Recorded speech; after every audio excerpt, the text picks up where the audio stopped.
Hello everyone. UGC net qualified है, job नहीं मिल रही है, so sad. So I am here with you for clarifying your doubt which type of career opportunities you have after qualifying UGC net examination. So friends, once again welcome back to Priyanka Career Hub. I am Assistant Professor Priyanka Punjabi and I am Professor in BBA IB department. So friends, NTA means National Eligibility Test, यानी कि NTA UGC net qualify करने के बाद आप eligible हो जाते हैं all over India में किसी भी private institute, government institute, deem to be university और सेंट्रल यूनिवर्सिटी में असिस्टेंट प्रोफेसर बनने के लिए आपको एक एलिजिबिलिटी मिल जाती है. But NTA UGC NET examination आपको डायरेक्टली जॉब प्रोवाइड नहीं करता है. अगर आप ऐसा सोचें कि UGC नेट एग्ज़ाम क्वालिफाई करने के बाद आपको डायरेक्टली जॉब मिल जाएगी, तो ऐसा नहीं है. If you want to be a professor, तो इसके लिए आपको एक्टिव रहना होगा, जॉब को सर्च करना होगा. तो असिस्टेंट प्रोफेसर बनने के लिए UGC नेट एग्ज़ाम जो है उसकी एलिजिबिलिटी क्राइटेरिया होता है कि एटलीस्ट आपका UGC नेट एग्ज़ाम जो है वो क्वालिफाई होना चाहिए. एंड मिनिमम एलिजिबिलिटी जो क्राइटेरिया होता है असिस्टेंट प्रोफेसर का, एटलीस्ट आपका जो है पोस्ट ग्रेजुएशन होना चाहिए, तभी उस बेसिस पे आप UGC नेट एग्ज़ाम के लिए जो है वो एलिजिबल हो जाते हैं. एंड फ्रेंड्स, प्राइवेट यूनिवर्सिटीज़ में असिस्टेंट प्रोफेसर बनने के लिए आप जो है naukri.com, मैगजीन्स, न्यूज़पेपर्स या फिर आप लिंक्डइन पे भी जॉब को सर्च कर सकते हैं. बहुत सारे प्राइवेट यूनिवर्सिटीज़ के HR जो है जॉब को पोस्ट करते हैं डिफरेंट जॉब पोर्टल्स पे, वेबसाइट पे, तो उनके थ्रू आप असिस्टेंट प्रोफेसर की जॉब को फाइंड आउट कर सकते हैं.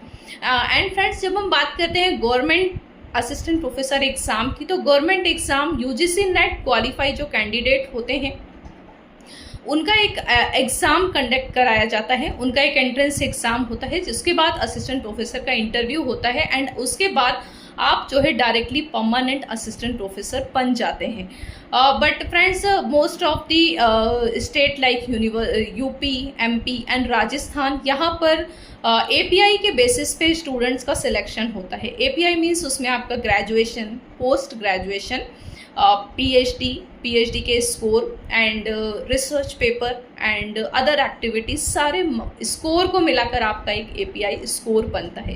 तो API के स्कोर के बेसिस पे भी गवर्नमेंट यूनिवर्सिटीज़ में असिस्टेंट प्रोफेसर का सिलेक्शन जो है वो किया जाता है. तो ये तो बात है कि टीचिंग फील्ड में अगर आपको असिस्टेंट प्रोफेसर बनना है नेट क्वालिफाई करने के बाद, तो ये अगर आप टीचिंग फील्ड में आना चाहते हैं तो इसके लिए आप जो है वो इस फील्ड में करियर अपॉर्चुनिटीज़ आपके लिए बहुत सारी, lots of possible career opportunities are open for you in the teaching field. उसके बाद हम बात करते हैं UGC नेट एग्ज़ाम क्वालिफाई करने के बाद आप कॉरपोरेट में भी अपना करियर बना सकते हैं. कॉरपोरेट में भी फॉर एग्जांपल अगर आप अपने किसी सब्जेक्ट में UGC नेट क्वालिफाई करके आते हैं तो कॉरपोरेट में आपके CV पर इसका बहुत अच्छा इम्पैक्ट पड़ता है एंड बहुत सारी lots of career opportunities are also open in the corporate sector. And friends, अगर आपका JRF होता है, जूनियर रिसर्च फेलोशिप, तब आप 5 ईयर तक 37,000 पर मंथ जो है मंथली स्टाइफंड आपको मिलता है. आप जॉब के PhD के साथ में आप जो है मंथली स्टाइफंड को ले सकते हैं एंड रिसर्च वर्क जो है वो कर सकते हैं. एंड फ्रेंड्स, अगर हम बात करते हैं कॉरपोरेट की एंड गवर्नमेंट सेक्टर में, अगर आप रिसर्च करना चाहते हैं UGC नेट एग्ज़ाम क्वालिफाई करने के बाद, तो गवर्नमेंट प्रोजेक्ट में बहुत सारे रिसर्च एसोसिएट की वैकेंसी भी जो है वो ओपन रहती है. वैकेंसी उसके लिए भी आप अप्लाई कर सकते हैं. एंड नेट एग्ज़ाम क्वालिफाई करने के बाद ओनली टीचिंग फील्ड में ही नहीं, रिसर्च रिलेटेड फील्ड में भी बहुत सारी अपॉर्चुनिटीज़ आपके लिए ओपन रहती है. बट इसके लिए ज़रूरत है आपको एक्टिव रहने की, सर्च करने की. अगर आप ये सोचें कि नेट क्वालिफाइड हो गया एंड अब मुझे डायरेक्टली जॉब मिल जाएगी, तो ऐसा नहीं है फ्रेंड्स. हमें जॉब को सर्च करना होता है, यही रियलिटी है. एंड अगर मैं टीचिंग की बात करूँ तो टीचिंग में सैलरी जो है कम होती है, लगभग ठीक ठाक ही होती है. बट कॉरपोरेट सेक्टर में UGC नेट क्वालिफाई करने के बाद आपकी सैलरी जो है वो अच्छी होती है as compare to teaching. But teaching job जो है एक सेटिस्फाइड जॉब है कि अगर आप किसी को सिखाते हो, किसी बच्चे को, तो आपको एक इंटरनली सेटिस्फैक्शन मिलता है। मतलब सैलरी तो है अपनी जगह पर, बट किसी बच्चे को पढ़ाना, उसको नॉलेज प्रोवाइड करना, तो ये अपना अलग लेवल पे एक सेटिस्फैक्शन और मोटिवेशन को क्रिएट करता है। तो ये वेरी करता है कि आप किस फील्ड में जाना चाहते हैं। इफ़ वी टॉकिंग अबाउट कि और कौन सी अपॉर्चुनिटीज़ हो सकती हैं यूजीसी नेट एग्ज़ाम के बाद, so friends, PSU public sector undertaking like mini ratna company and जो है Navratna company, IOCL Indian Oil Corporation Limited, NMDC, Coal India, mines companies, NTPC, national thermal power plant. जब यूजीसी नेट एग्ज़ाम का notification आता है उसके बाद ही ये सारी कंपनी यूजीसी नेट एग्ज़ाम के बेसिस पे डिफरेंट सब्जेक्ट में अपनी एक वैकेंसी को जो है वो पोस्ट करती है, वैकेंसी निकालती हैं। तो उनका जो क्राइटेरिया होता है कि जो यूजीसी नेट और जेआरएफ क्वालिफाई कैंडिडेट होंगे उनका एंट्रेंस एग्ज़ाम ना करके डायरेक्टली इंटरव्यू और ग्रुप डिस्कशन करा के वो कैंडिडेट को हायर करते हैं। तो ये भी आपके सामने बहुत अच्छी करियर अपॉर्चुनिटीज़ है। And PSU public sector undertaking की जो सैलरी होती है वो स्टार्टिंग ही 50-60,000 रुपीज़ से स्टार्ट होती है। एंड आफ्टर 1 and 2 years जो है वो आपका प्रमोशन होता है तो वो सैलरी भी जो है बहुत हाइक में मिलती है। एक्स्ट्रा वेजेस, एक्स्ट्रा अलाउंसेस भी पीएसयू में मिलता है। तो पीएसयू से अच्छी कोई जॉब हो नहीं सकती है। अगर आपका जो सब्जेक्ट है मैनेजमेंट है, कॉमर्स है, या फिर आपका लेबर लेजिस्लेशन है, जैसा मेरा लेबर लेजिस्लेशन है, तो आप पीएसयू में भी अप्लाई कर सकते हैं। That is good option for you. And friends, उसके बाद हम जो नेक्स्ट बात करते हैं अपॉर्चुनिटीज़ की, तो टीचिंग्स के अलावा आप जो है कॉलेज में एक विजिटिंग फैकल्टी बनने के लिए भी एलिजिबल हो जाते हैं। फॉर एग्जांपल, आप कॉरपोरेट में जॉब करते हैं, उसके साथ में आप किसी कॉलेज और इंस्टीट्यूट में पर्टिकुलर डोमेन एंड सब्जेक्ट में लेक्चर देना चाहते हैं, तो उसके साथ भी आपकी अर्निंग जो है वो स्टार्ट हो जाती है। And then if after that, if I talking about this for after qualifying UGC NET examination, so friends, इसके बाद बहुत सारी करियर अपॉर्चुनिटीज़ है, बट ज़रूरत है हमें एक्टिव रहने की, जॉब को सर्च करने की।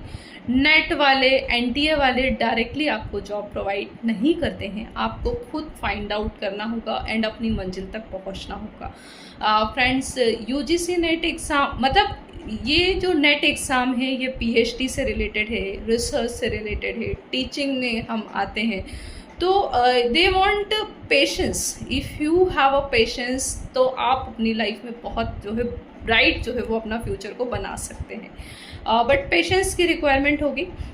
फिर मैं अगर आपको बात करूँ कि और क्या ऑप्शन हमारे पास हो सकते हैं एग्ज़ाम को लेकर, सो फ्रेंड्स, इस तरीके से आप जॉब को फाइंड आउट करिए, जॉब पोर्टल्स को सर्च करिए।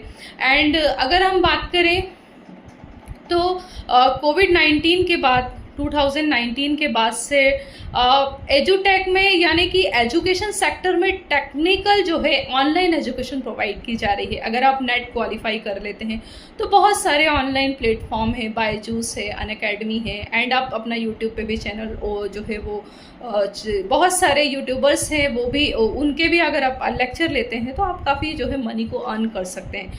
तो ऑप्शंस आपके पास बहुत सारे हैं, आपको किस डायरेक्शन में जाना है, किस में आपका इंटरेस्ट है, ये आप डिसाइड करेंगे, ये आपका डिसीजन होगा। बट मैं अगर बोलूँ फ्रेंड्स, तो जो आपका पीजी में, पोस्ट ग्रेजुएशन में सब्जेक्ट है, उस सब्जेक्ट आप थोड़ा सा जो है ध्यान से चूज़ करिए, क्योंकि यूजीसी नेट एग्ज़ाम जो हम देते हैं वो आपके पोस्ट ग्रेजुएशन के सब्जेक्ट के बेस पे ही आपका पेपर 2 होता है। तो 5 year after qualifying UGC NET exam, या फिर आप टीचर भी बनते हैं, असिस्टेंट प्रोफेसर, तो आपको उसी सब्जेक्ट में स्पेसिफिक डोमेन में नॉलेज होना ज़रूरी है। अगर मैं बात करूँ गवर्नमेंट सेक्टर एग्जामिनेशन की, तो गवर्नमेंट सेक्टर एग्ज़ाम में आपका रिसर्च में कितना इंटरेस्ट है, आप कितना रिसर्च वर्क कर सकते हैं पीएचडी एडमिशन के लिए।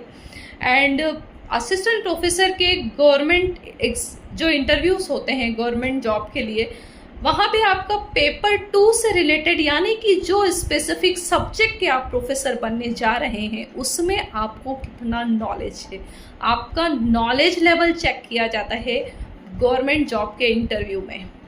यानी कि पेपर 2 का आपको अच्छा खासा डीप नॉलेज होना चाहिए, तभी आप गवर्नमेंट जॉब जो है वो ले सकते हैं।